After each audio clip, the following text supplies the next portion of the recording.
Welcome everybody. आप सभी का भूगोल के इस व्याख्यान में स्वागत है। इस व्याख्यान के अंतर्गत हम लोग चर्चा करेंगे रिसर्च मेथोडोलॉजी पेपर के अंतर्गत। ये पेपर फोर्थ है। पेपर फोर्थ के दूसरे यूनिट के संदर्भ में सैम्पलिंग की चर्चा करेंगे, सैम्पलिंग मेथड की बात करेंगे।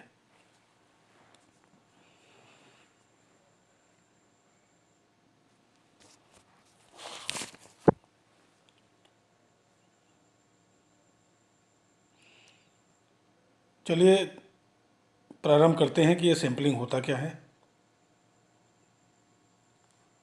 आप स्क्रीन में देखते रहिएगा कि किसी भी क्षेत्र से अगर आपको डाटा लेना है, तथ्य लेना है, फैक्ट्स लेना है, तो उसका कलेक्शन आप दो तरीके से कर सकते हैं। डाटा कलेक्शन करने का दो तरीका है। पहला को कहा जाता है सेंसस मेथड और दूसरे को कहा जाता है सैंपल मेथड। जो सेंसस मेथड है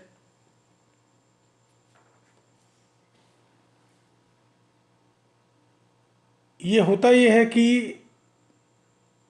इसको हिंदी में संगणना विधि कहा जाता है।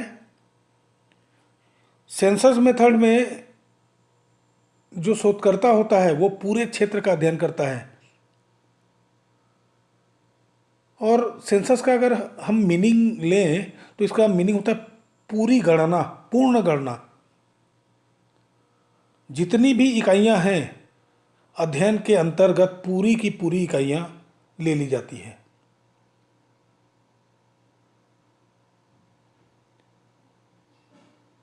संगणना या जनगणना द्वारा अध्ययन विषय के अंतर्गत आने वाली समस्त इकाइयों का अध्ययन करके आप निष्कर्ष निकालेंगे।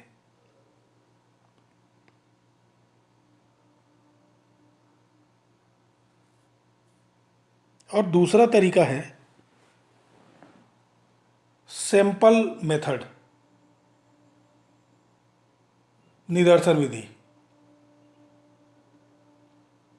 तो चलिए चर्चा करते हैं पहले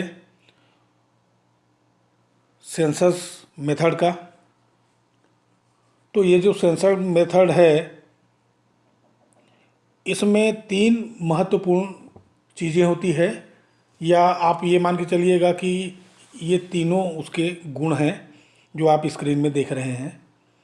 पहला है इंफॉर्मेशन मोर रिलायबल। जो सूचनाएं हैं वो बहुत ज़्यादा विश्वसनीय होती है। अगर आप सेंसस मेथड से शोध करते हैं तो आपको जो डाटा मिलता है वो बिल्कुल कहने के लिए 100% विश्वसनीय और परिशुद्ध रहेगा। और उसका कारण है कि आपने उस क्षेत्र के पूरे संपूर्ण इकाई का अध्ययन किया है। ये पूरे अपने अध्ययन में पूरे इकाइयों को ले लिया है। अंदाजे लगाने वाली बात नहीं है, आपने सबका अध्ययन कर लिया है। इसलिए जो सेंसस मेथड है उसमें जो सूचनाएं हैं विश्वसनीय होती है। भारत सरकार द्वारा हर 10 साल में जनगणना की जाती है। सेंसस मेथड को बिल्कुल उस जो जनगणना मेथड है उससे समझिएगा। दूसरा है वाइडर इंफॉर्मेशन। जो आपके पास जानकारी आएगी वो बहुत विस्तृत जानकारी होगी। प्रत्येक इकाई के विषय में विस्तृत जानकारी आपके पास उपलब्ध हो जाती है, जिसके कारण जो प्रॉब्लम होता है उसका कोई सा भी पक्ष या आपके विषय का कोई सा भी पक्ष अधूरा या अछूता नहीं रहेगा।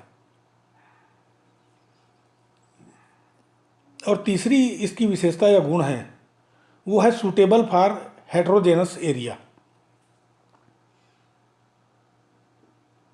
हेट्रोजेनस विभिन्नताओं को कहते हैं कि अगर कोई एरिया है तो कोई कहीं पर आपको पहाड़ी एरिया मिल गया, कहीं पर पठारी एरिया मिल गया, कहीं पर मैदानी एरिया मिल गया, या वो जो जो जो कंटेंट है उसमें विभिन्नताएं हैं, उसको आप कहते हैं हेट्रोजेनस।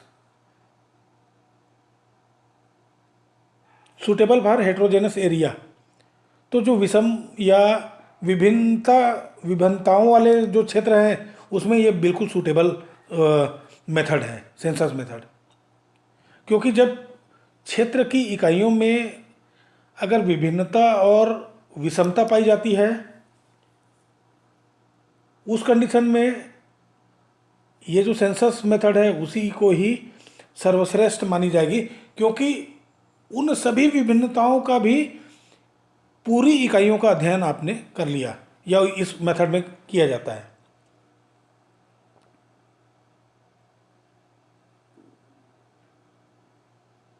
तो इस तरह से जो सेंसस मेथड है वो परफेक्ट मेथड है। लेकिन जब भी आप रिसर्च में जाते हैं तो इस मेथड को सेंसस मेथड को अप्लाई करना पॉसिबल ही नहीं होता, संभव नहीं होता है। इसके लिए काफ़ी श्रम, ऊर्जा, काफ़ी लोग, ऑर्गेनाइजेशन और दुनिया भर की ज़रूरत पड़ती है, जो सरकारी कर सकती है। ये आम आदमी या रिसर्चर के बस की बात नहीं है। दूसरा मेथड है डाटा कलेक्शन करने का, जिसको हम कहते हैं सेंसस मेथड, सैंपल मेथड। अब हम बात करेंगे कि ये सैंपल क्या चीज़ होता है। क्योंकि भूगोल के शोध में सैंपल मेथड का उपयोग किया जाता है, और वो इसलिए किया जाता है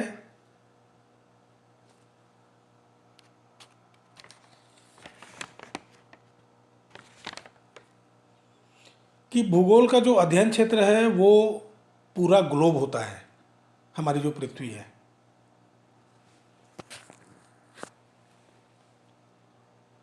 और उसमें हमारी पृथ्वी में अत्यधिक विभिन्नताएं हैं। इस विभिन्नता के कारण जब आप शोध करेंगे तो संपूर्ण अध्ययन क्षेत्र का अध्ययन सेंसस मेथड से कर ही नहीं सकते, और न ही पूरे क्षेत्र के आंकड़ों को आप एक नज़र से या एक दृष्टि से देख सकते हैं।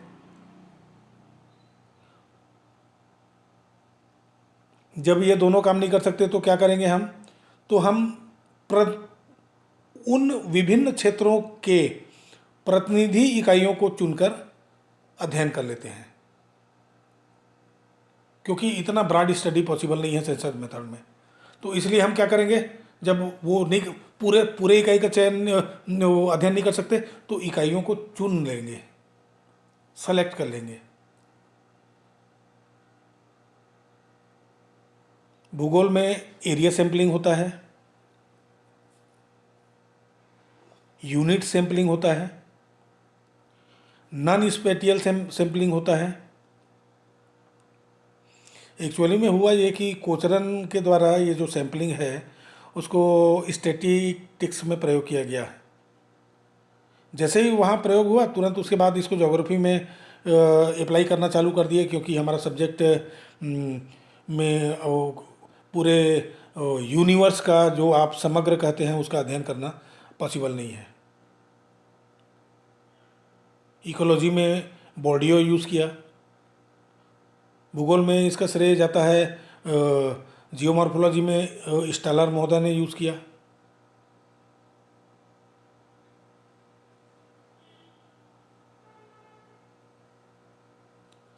चैपमैन जो जोग्राफर थे उन्होंने एक अध्ययन किया जिसमें वो भूगोल में सैम्पलिंग का भाई कौन कौन सा मेथड अप्लाई किया जा सकता है इसके बारे में उन्होंने विस्तृत अध्ययन किया। तो इस तरह से ज्योग्राफी में सिंपल मेथड आ गया और ये हमारे लिए बहुत सूटेबल मेथड है। जब आप फोर्थ सेमेस्टर में फील्ड सर्वे में जाएंगे तो आप इसकी उपयोगिता के संदर्भ में स्वयं मूल्यांकन करेंगे। तो ये जो सैंपल मेथड है, ये सैम्पलिंग का जो मेथड है ये होता क्या है, इसको अगर जानना है तो आप स्क्रीन को देखते रहिएगा। वास्तव में इसका जो कॉन्सेप्ट है वो ये है कि जो समग्र है यूनिवर्स का आशय है कि अगर आप कोई सा भी शोध करते हैं तो आपका उस शोध का दायरा क्या है।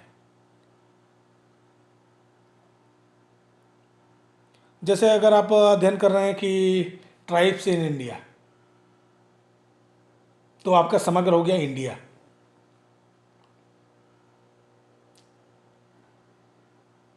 अगर आप अध्ययन करते हैं ट्राइबल विलेज इन छत्तीसगढ़, तो आपका समग्र हो गया छत्तीसगढ़।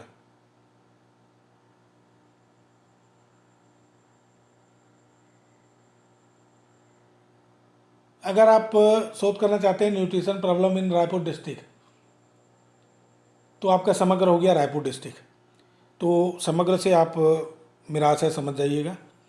तो जो सैम्पलिंग के कॉन्सेप्ट में है कि समग्र, जिसको समष्टि भी कहा जाता है, यूनिवर्स कहा जाता है, या पॉपुलेशन कहा जाता है, शब्दों के ऊपर आप ध्यान दीजिएगा।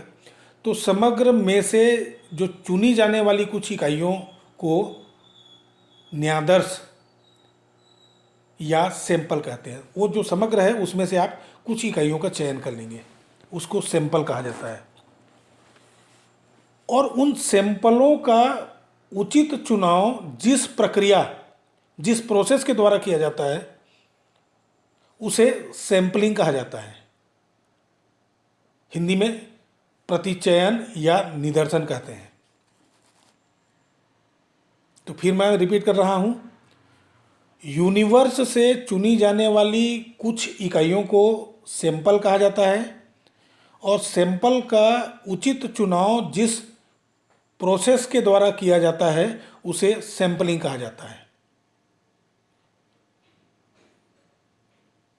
और जितनी इकाइयां या जितनी यूनिट्स सैंपल में शामिल की जाती है, ये उस सैंपल का आकार या साइज ऑफ सैंपल कहलाता है।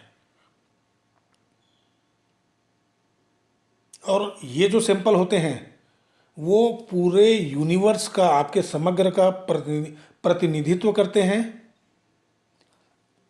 इसलिए इन्हें रिप्रेजेंटेटिव यूनिट या प्रतिनिधि इकाई भी कहा जाता है।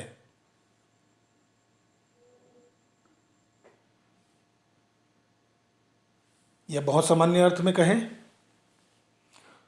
तो कुछ के आधार पर संपूर्ण का अनुमान।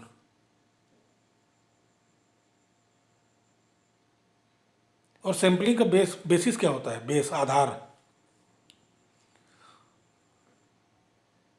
सैंपल के आधार पर पूरे यूनिवर्स की विशेषताओं का अनुमान कर सकते हैं आप, और उस अनुमान के शुद्धता का परीक्षण भी कर सकते हैं आप। सैंपलिंग का जो प्रोसेस है वो रिसर्च डिजाइन को तैयार करने में एक बहुत महत्वपूर्ण भूमिका निभाता है।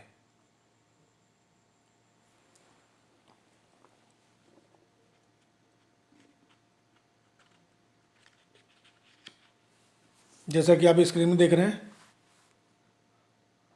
अगर आप मार्केट में गए हैं, आपको गेहूं खरीदना है, गेहूं के क्वालिटी के बारे में आपको जानना है, तो आप क्या करेंगे? आप बोरे में एक छेद करेंगे, थोड़ा सा उसमें से सैंपल लेंगे, उस सैंपल को देखेंगे, और उस सैंपल को देख के आप उस बोरे का गेहूं कैसा है उसका अनुमान लगा लेंगे। यही करते हैं ना?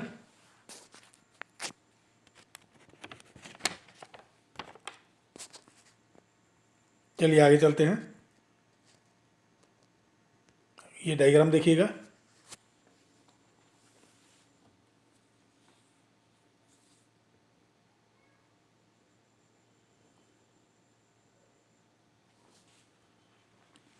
आप डायग्राम देख रहे हैं, जो ए वाला सेक्शन है वो यूनिवर्स है। उस यूनिवर्स के अंदर में बहुत सारे सैंपल हैं। आपने ये जो पूरा है, एक्चुअल में ये जो पूरा है ये पॉपुलेशन है, पॉपुलेशन या यूनिवर्स है। उस यूनिवर्स में बहुत सारे सैंपल हैं। आपने यहाँ से एक सैंपल सेलेक्ट किया, और जब ये सैंपल सेलेक्ट किया तो ये सैंपल तब ये जो सैंपल है वो पूरा प्रतिनिधि होगा इस पॉपुलेशन के या समग्र के। आपको पूरा इसका अध्ययन नहीं करना है। आप अगर एक इसका अध्ययन कर लिए मतलब पूरे का अध्ययन हो गया या उसकी विशेषताओं को आप जान गए। ठीक। तो जो सैंपलिंग है उसका बेस क्या है? तो ये 3 जो आधार हैं आप उनको देख रहे हैं। पहला है होमोजेनेटिक ऑफ यूनिवर्स। जो पूरा समग्र है, आपका जो पॉपुलेशन है, आपकी जो समष्टि है, उसमें सजातीयता होनी चाहिए, समानता होनी चाहिए। आप जो शोध करने वाले हैं उसका इकाई का जो योग है वही समग्र कहलाता है या यूनिवर्स कहलाता है। और इन विभिन्न इकाइयों में अध्ययन के उद्देश्य को ध्यान में रखते हुए सजाती का होना बहुत आवश्यक है। यदि आपका शोध विषय कि विभिन्न इकाइयों में समानता है तो उनमें से आप अध्ययन के लिए जो इकाई चुनेंगे वो प्रतिनिधित्वपूर्ण होगी और आपका जो सैंपलिंग है वो यथार्थ होगा या सही होगा या परफेक्ट होगा या उस समग्र को वो प्रदर्शित करेगा, उसका प्रतिनिधित्व करेगा। और अगर कहीं ऐसा नहीं हुआ, अगर उसमें सजातीयता नहीं हुई, उसमें आपके समग्र में समानता नहीं हुई, तो ऐसे में समग्र से जो आप प्रतिनिधि इकाई लेंगे या निदर्श का चुनना आपके लिए कठिन हो जाएगा। जो आप इकाई लेंगे वो आपके समग्र का प्रतिनिधित्व नहीं करेगा।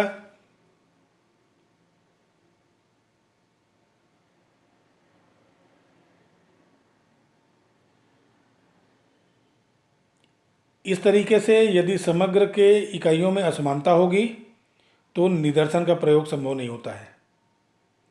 इसलिए निदर्शन को समग्र का प्रतिनिधि मान लिया जाता है। क्लियर? दूसरी बात करते हैं, possibility of representative. Possibility of representative का मतलब होता है कि जो आप चुनते हैं उसमें प्रतिनिधित्व चुनाव की संभावना है। जो भी आप सेलेक्ट करते हैं उसमें ये संभावना है कि बिल्कुल वो जो प्रतिनिधित्व है वो पूरे यूनिवर्स, आपका जो समग्र है उसका प्रतिनिधित्व करता है। इसकी पूरी संभावना है। सैंपलिंग मेथड में संपूर्ण में से कुछ इकाइयों को इस प्रकार चुन लिया जाता है कि वो संपूर्ण का प्रतिनिधित्व करती है, रिप्रेजेंट करती है उसको। लेकिन ये उस स्थिति में संभव हो सकता है जब निदर्शन की ऐसी विधि या सैंपलिंग की ऐसी विधि का प्रयोग किया गया हो जिसके द्वारा जो पूरी संपूर्ण की प्रत्येक इकाई को निदर्शन में सम्मिलित होने का अवसर प्राप्त हो।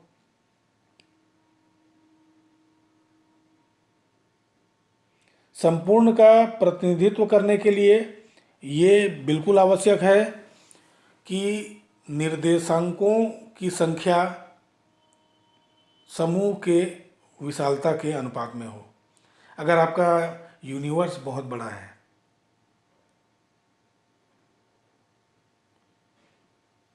अगर आप छत्तीसगढ़ की बात कर रहे हैं तो जब छत्तीसगढ़ की आप बात करेंगे तो 3 ठो गांव की बात नहीं कर सकते आप।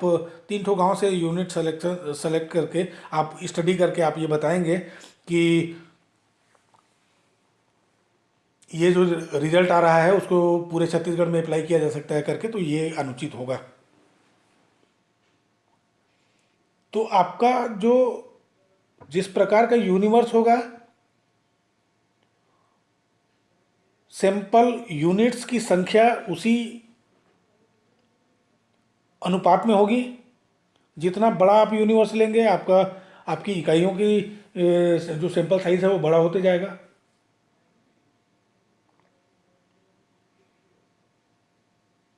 तभी आप प्रतिनिधित्व पूर्ण चुनाव की संभावना रख सकते हैं, अन्यथा नहीं।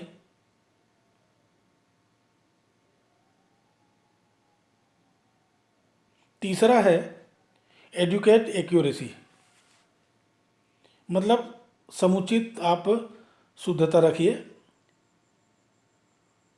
बहुत सावधानी पूर्वक चुना गया जो सैंपल है उसमें वो भी कंप्लीट या 100% प्रतिनिधित्व नहीं कर सकता, जिससे कि ये नहीं माना जा सकता कि जो सैंपलिंग है वो पूर्णतः परिशुद्ध है या सैंपल पूरा शुद्ध है। किंतु हम प्रयास जरूर कर सकते हैं कि जो सैंपलिंग है, जो सैंपल है वो लगभग प्रतिनिधित्वपूर्ण हो, क्योंकि ये जो समग्र का प्रतिनिधि सैंपल होता है या निदर्शन होता है, वही वास्तविक स्थिति का आपको चित्र प्रस्तुत करेगा या रिजल्ट देगा, और उसके हिसाब से आप निष्कर्ष भी आपका सामान्यतः ठीक हो सकता है। तो इसलिए जो सैम्पलिंग मेथड से प्राप्त रिजल्ट है उसमें शुद्धता का होना एक आवश्यक गुण माना जाता है।